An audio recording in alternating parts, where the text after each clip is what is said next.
How's it going, everybody? Jeff Slakey here, continuing my great conversations in the Shelton School District. Superintendent Wyeth Jessee, how you doing, buddy? Good morning, Jeff.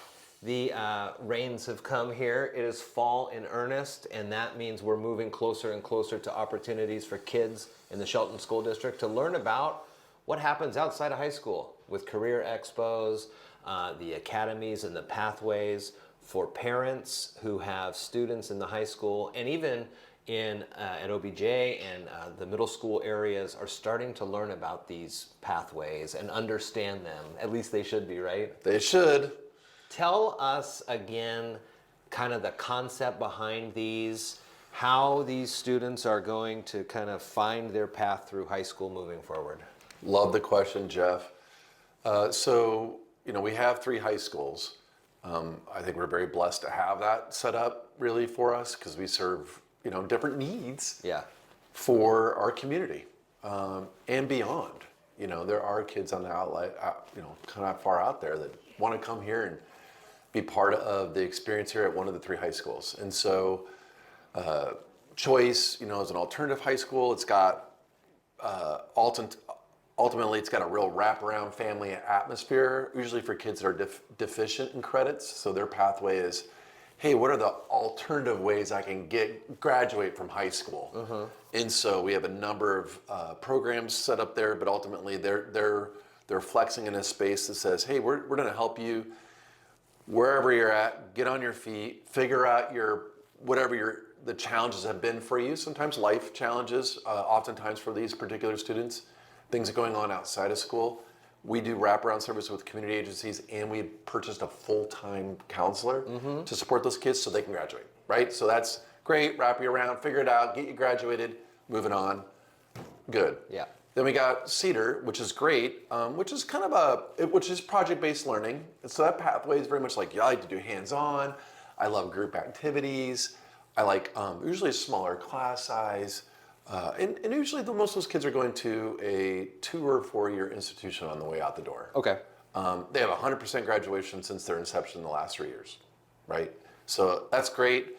It's different, for sure, but it's nice because it's very, again, kind of like Choice. It's got a familial aspect to it where relationships really matter and everybody kind of gets to know one another.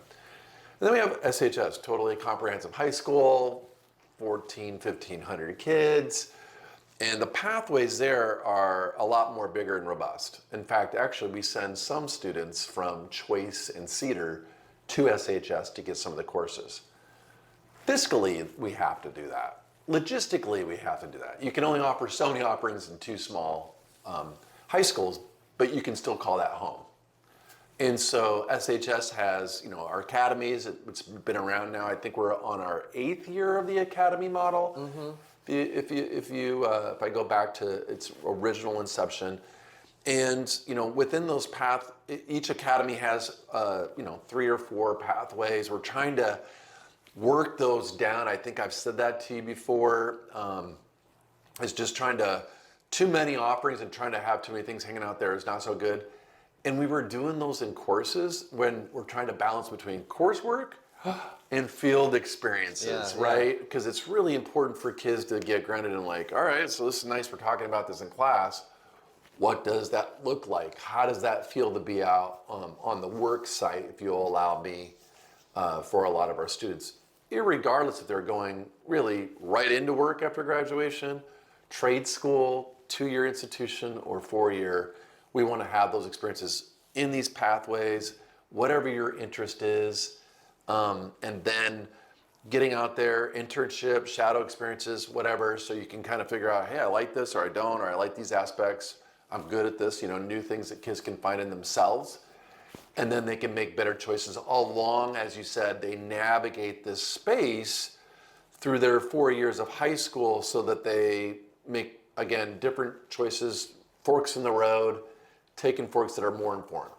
And some of these classes have the potential too then for industry required standards, testing there, and even college credits afterwards, if that's the path too, right? Absolutely. Some of these experiences get certifications that are industry recognized. Sometimes They go on to, they have such an experience that they go on to the trade schools and they're ready to take more advanced level courses. And then if they're going on to college, again, 2 or 4 year institutions, they can accrue credits. When I started here, we only had 3 advanced placement courses, or kind of college, can get college credit out of them.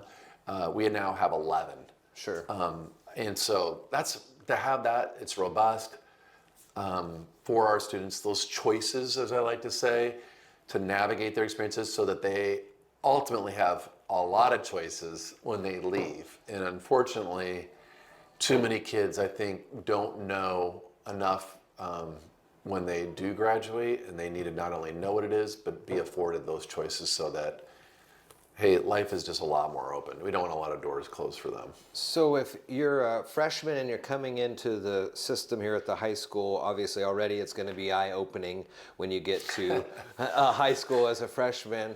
And then as you start to work these pathways, I mean, what if as a freshman or early sophomore you think you're going one way, but then it turns out you find an interest in another way? Is that going to limit the ability for them to graduate on time, or is it all building towards the final goal? I mean, if you're going health science and then all of a sudden you decide to do manufacturing and engineering, all that still helps, and you're not going to be behind the 8 ball, are you? So let's deprivatize how that process works as they enter in high school and move through, so that everybody can, especially anybody listening that has a student in middle or junior high, we would love to unpack that. Yeah. Southside, Pioneer, Hood Canal, they send their students for the most part to us, have, again, these high school choices. But let's say you're at SHS, they come in and they have that's a freshman academy. They automatically are already in an academy. It just happens to be their freshman year, and they take a course that's 2 trimesters to figure out how to navigate high school, just in general, right? Like 14 years old, and eyes are wide open, and what's going on? I got to make new friendships. What's the activities and clubs here? And then, like, what's this college and beyond plan, right? Which is a requirement by the state. So they go through that coursework. They get exposure to the different pathways we have, understanding, aptitude, skills, and experiences that are required in kind of these different fields. And then they apply to be an academy in the late winter, and then they get accepted, and then they go into one of the academies. So, whether it's the health sciences, for example, or they go into, business, hospitality, and finance, they have these opportunities to get in there. They have specific courses they have to take. There is choice within them, but they're limited. And then they advance through and they take those courses through, get certifications, field experiences, shadowing, possibly college credit. All of that is afforded to them through each of the pathways. One is not more limited than the other. Some are more geared towards certification, obviously, than college credit. You can change along the way. We want to make sure that you complete those pathways. It is one way as a requirement for ultimately graduation. It's not everything, and there's substitutes for it. There's a lot of pathways within high school graduation in general, but the way we're set up is, 3 high schools and then at SHS, these academies and the pathways through for it. And you have choices they can do in it as you navigate and figure out, I like that or I don't like that. Senior year, You're kind of locked in. You're pretty baked into what you got going on. Sure. And so as they move through and work on these,